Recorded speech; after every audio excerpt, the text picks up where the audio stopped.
Okay, this is Lowe's 1692 Lebanon, customer Chupp, Chupp. Let me take a look here with you. This is an enclosed bounded kitchen, and what that means is it uses an interior wall and is return wall to create an actual outlaying area from the other part of the room. Now, that usually means the kitchens are going to be very small, and this is no exception to that rule. Let me show you here on the left. You've got a 30-inch stove, 30-inch range hood. Right now, part of the microwave is up here, or the microwave is up here, part of the cabinets. And so one of the ideas we talked about today was actually putting an over-the-range microwave here. Do remember that all over-the-range microwaves are left-hand hinge. Take a look right here. See how that opens to the left like that? Well, even an over-the-range microwave is a left-hand hinge. That being said, if this is a 30-inch cabinet, you can't be up against the left-hand wall or the thickness of your door will rub the wall. So make sure when you're laying this out, if you're going to change this to an over-the-range microwave, that we've got a 30-inch cabinet, but we've got a 2-inch filler here on the left-hand side. Now, down here on the bottom, this is already 31 inches for the stove. If you take a look, there's an inch or so right here beside of it. So it's not going to change much, but we have to have clearance for that door to swing open this way out to the left and not have a problem with rubbing the wall. Now, talking about rubbing the wall, these are standard overlay cabinets, and what that means is you can see quite a bit of the face frame, okay? But we don't have any cabinets anymore that have any hinges that are exposed, so all the cabinets we have are going to look more of a modern finished cabinet, but standard overlay is really your friend, and let me show you why. Here, if you see how wide that drawer head is, see how you've got about an inch or so of space here and about an inch or so of space there?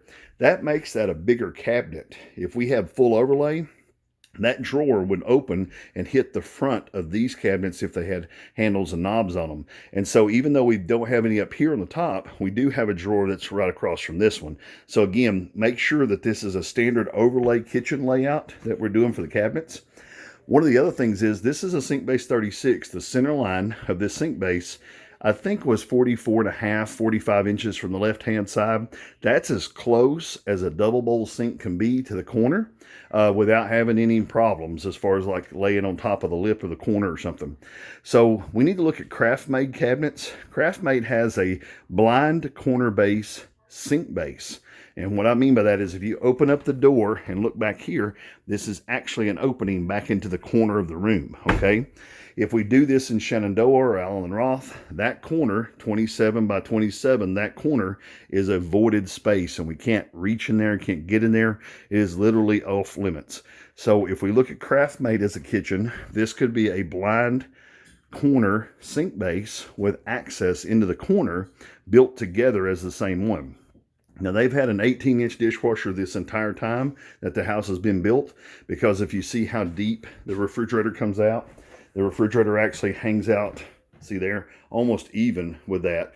And so they had really no choice but to put like a 9-inch return area here that had nothing in it and a small cabinet with a small door. Now, the way we're going to fix this, the customer's wanting to move the refrigerator section downhill. This is about 28.25 inches of space here. So if we move this all down to about 27 inches, about an inch or so away from the window, and we also make the cabinets taller where they go to the ceiling, then that's going to allow us to have over 2 foot, 27 inches of space here, because you're sliding the whole thing over 27 inches. That door on the dishwasher then will have plenty of room to open and close without touching the refrigerator. More importantly, that'll make that corner cabinet where you can put an easy reach or some type of a Lazy Susan or better type of corner cabinet access in there, okay? Likewise up here, the upper cabinets are going to slide over 27 inches, give you more cabinet space. Because this was this tight before, they did this with an L-shaped corner, okay? But if you're going to slide that down and give yourself more room, this corner right here can actually be an angled cabinet, which is what most modern homes have, as an angled corner.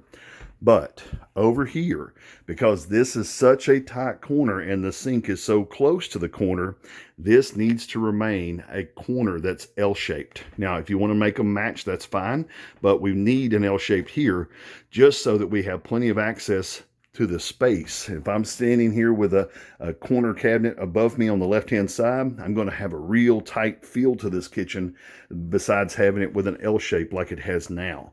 Again, 8-foot ceilings, stippled finish. Our top alignment has got to be 93 inches with a 3-inch molding package for this. We cannot go all the way to the ceiling. And again, if you do a standard overlay, which has a 1-inch overlay top, and you add a 3-inch transfiller, which is a S3S96 riser filler, then we can do like a 2¼ inch CM8 crown molding and go against the ceiling.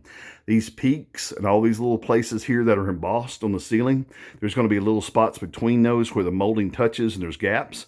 But I tell you, don't caulk those in. Those actually need to expand and contract from one season to the next. If you fill it in with caulking, it'll look good for about 3 months. And when the season changes, there'll be gaps again. So it's better to leave it to where you have a little bit of flex in the ceiling like there. Now, one thing we did talk about too is putting a bridge cabinet here above this, getting some more storage space above the sink area.